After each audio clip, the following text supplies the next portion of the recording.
बहू सबके लिए होती है पर बहू के लिए कोई नहीं होता है। मॉर्निंग वॉक से राधिका जी घर लौटी तो देखा बेटा आरव रसोई में कुछ बना रहा है। तू यहाँ क्या कर रहा है बेटा? चल तू जा यहाँ से, मैं कर लेती हूँ। कुछ नहीं माँ, ब्रेकफास्ट बना रहा हूँ। पर तुम क्यों बना रहे हो? मैं बना लेती हूँ ना। आप जाओ मम्मा, अपना अखबार पढ़ो, मैं सबके लिए ब्रेकफास्ट वहीं लेकर आता हूँ। लेकिन बेटा तुम काम करोगे और मैं बैठी रहूं, ये अच्छा लगता है? मम्मी यार आप भी ना बहुत जिद करने लगती हो। मैंने कहा ना कर लूंगा तो आप जाओ ना। बेटे ने फिर कहा तो राधिका जी रसोई से बाहर निकल गई। लेकिन मम्मी जी आपका हिंदी अखबार वही अंग्रेजी अखबार लेकर बैठी हूँ, नव्या ने कहा तो राधिका जी भी सोफे पर बैठकर अखबार में नजर गड़ा ली।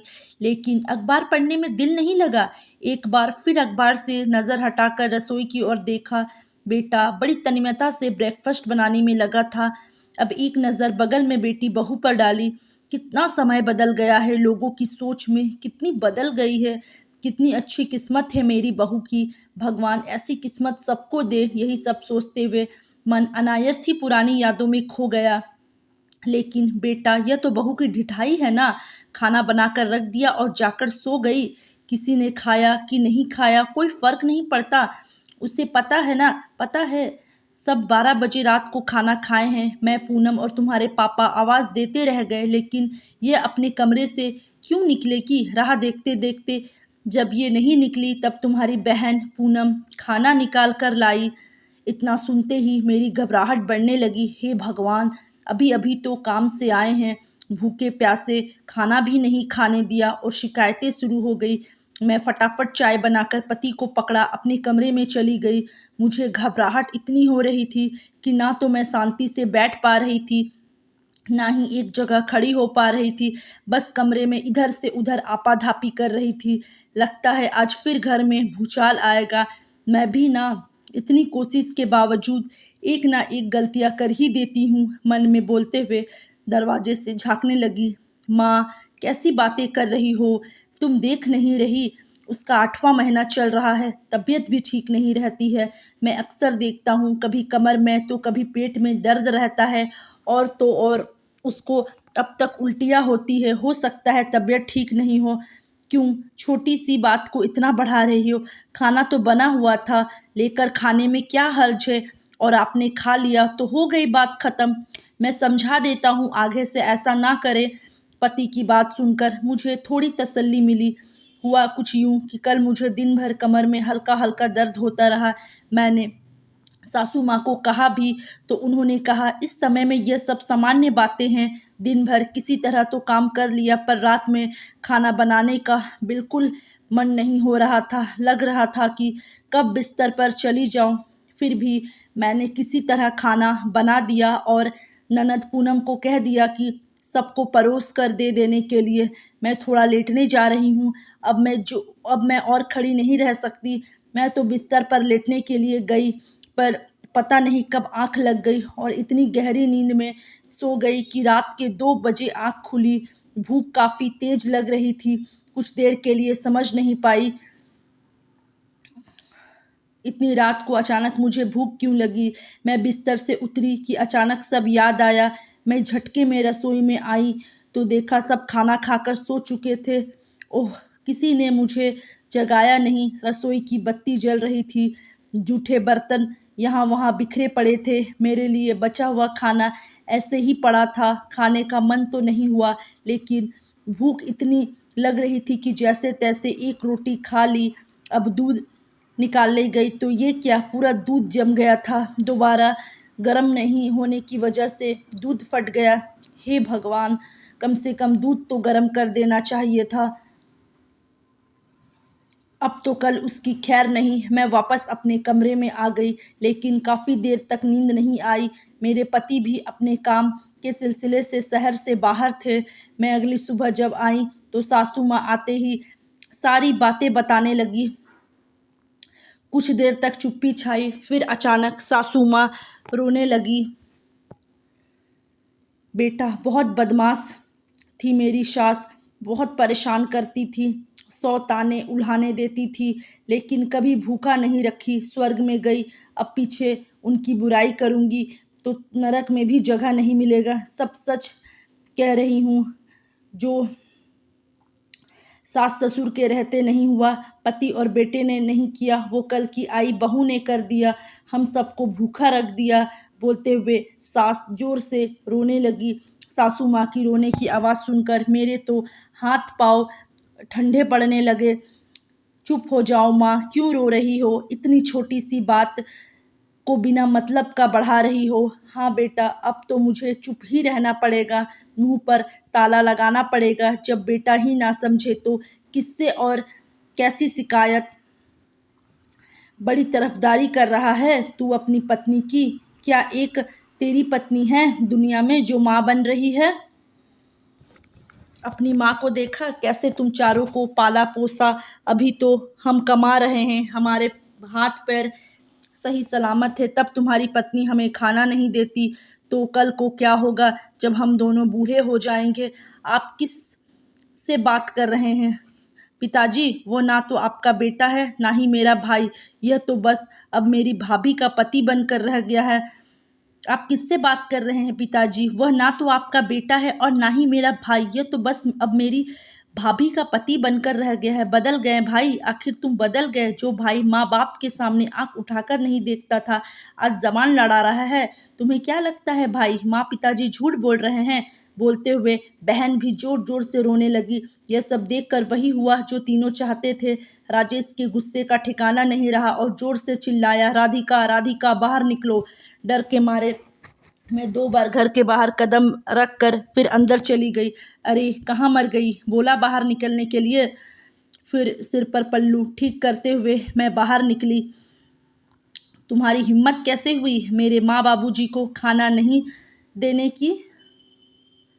मैंने मन ही मन सोच लिया था कि अपनी सफाई में क्या बोलना है, लेकिन सबके सामने मेरी बोलती ही बंद हो गई। मुंह से एक शब्द नहीं निकल पाया। अरे मैं पूछ रहा हूँ तुमने खाना क्यों नहीं दिया? जब तुमने खाना बनाया तो परोस कर देने में कौन सा पहाड़ टूट जाता? मैं तुम्हें ब्याह कर इसलिए नहीं लाया हूँ कि तुम यहाँ महारानी बनकर रहो, एक काम ना करो। लेकिन मैंने पूनम दीदी से कहा था सबको परोस देने के लिए। पूनम से क्यों कहा? तुमने क्यों नहीं किया? जब तुम मेरे माँ बाप को ही भूखा रखोगी, फिर तुम इस घर में रहकर क्या करोगी? तुम्हारा इस घर में क्या काम? चलो निकल जाओ मेरे घर से। बोलते हुए राजेश ने मेरी बाह पकड़ आंगन के बाहर कर दिया। पूनम से क्यों कहा? तुमने क्यों नहीं किया? जब तुम मेरे माँ बाप को ही भूखा रखोगी तो फिर इस घर में रहकर क्या करोगी? तुम्हारा इस घर में क्या काम? चलो निकल जाओ मेरे घर से। बोलते हुए राजेश ने मेरी बाह पकड़ आंगन के बाहर कर दिया। मेरी जोर से सिसकियां निकल पड़ी जो सामने में रह रही बड़ी ताई जी ने देख लिया और दंदनाते हुए आंगन में आ गई। ये क्या है सरला, क्यों बहू को इस तरह घर के बाहर कर दिया? मैं नहीं जानती कि क्या हुआ तुम सबके बीच में, लेकिन कम से कम इतना तो सोचो कि वह पेट से है।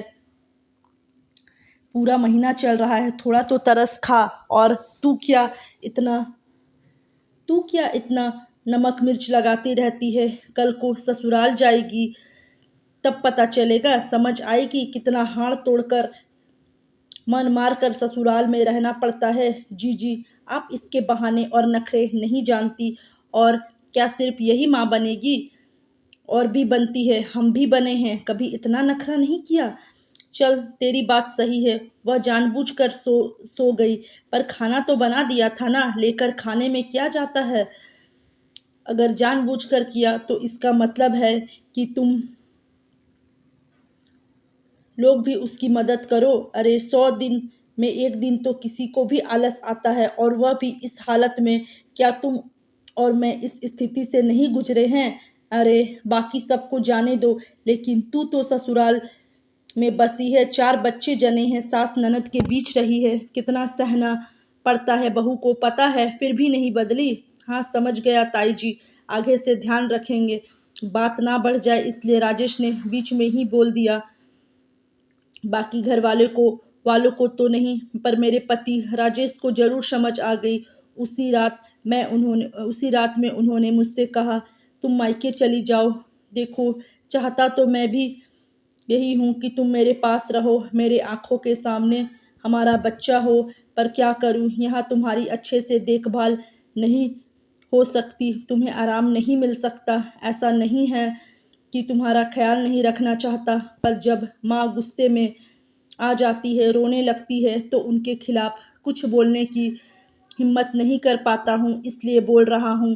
तुम मायके चली जाओ। हम दोनों की इच्छा नहीं होने के बावजूद मैं मायके चली गई। तभी मन में बस एक ही ख्याल आ रहा था कि ससुराल में बहू सबके लिए होती है, पर सबका काम करती है, पर बहू के लिए कोई नहीं। सबका काम करती है पर बहू के लिए कोई नहीं होता। मायके में अपने बेटे आरव को जन्म दिया, आज उसी बेटे आरव की पत्नी की माँ बनने वाली है। मुझे जैसे ही पता चला, मैं भागकर बेटे बहू के पास आ गई। जितना हो सकता था उतना अच्छे से ख्याल रखने लगी। फिर भी बहू ने सिर्फ एक बार कहा, मुझे मसालों की महक अच्छी नहीं लगती, उल्टी आ जाती है, जी मिचलाने लगता है, तो मुझसे खाना बनाने नहीं होगा। बेटा ने तुरंत कुक रख लिया। मैं कर लूँगी, पर वो नहीं माना। माँ, 1-2 दिन की बात है, आपकी भी उम्र हो गई है, पर तो आपसे इतना काम नहीं होगा, कुक रखने दीजिए। और अगले दिन ही कुक आ गई। वो आज 1 दिन की छुट्टी पर है, तो हमें कुछ कहने के बजाय खुद में रसोई में चला गया। अच्छा है, अब समय बदल गया है और लोग की सोच भी पहले जैसे सख्त स्वभाव के सास ससुर नहीं रहे। बच्चे भी काफ़ी समझदार हो गए हैं। माँ और पत्नी के बीच कैसे एडजस्ट करना है, तालमेल बिठाना है, अच्छे से समझते हैं। तभी आरव नाश्ते का प्लेट रखते हुए बोला, माँ क्या हुआ, अब गहरी सोच में डूबी हुई है, क्या सोच रही है? मैंने आपको मना किया, फिर भी आप रसोई में चले गए। शायद यह मम्मी को अच्छा नहीं लगा, पत्नी ने कहा।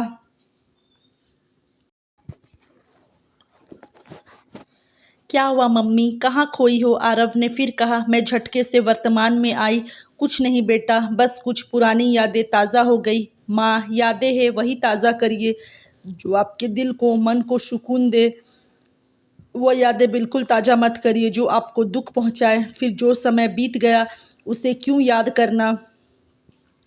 बेटा, तुम्हारा कहना सही है, जो समय बीत गया उसे याद नहीं करना, लेकिन यह भी सच है कि समय तो बीत जाता है पर दर्द रह जाते हैं, और वह कभी ना कभी याद आते ही हैं। दफन कर दीजिए उस दर्द को, क्योंकि मैं अपनी माँ के चेहरे पर सिर्फ खुशी देखना चाहता हूँ। मेरे घर में माँ और पत्नी दोनों हंसती मुस्कुराती रहेगी, तभी मैं तरक्की कर पाऊँगा, मेरे घर में बरकत होगी।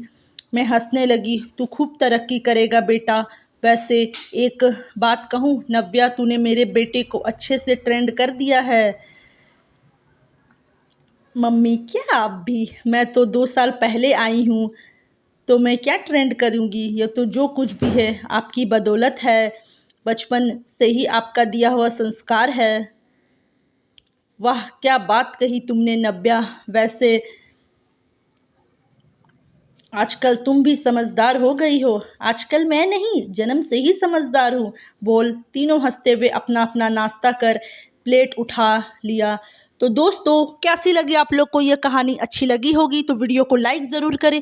चैनल पर नए आए हो तो चैनल को सब्सक्राइब करना बिल्कुल भी ना भूलें। मिलती रहूँगी इसी तरह अच्छी अच्छी कहानियों के साथ। तब तक के लिए बाय बाय, टेक केयर, अपना ध्यान रखिए, मस्त रहिए, खुशियाँ बांटिए।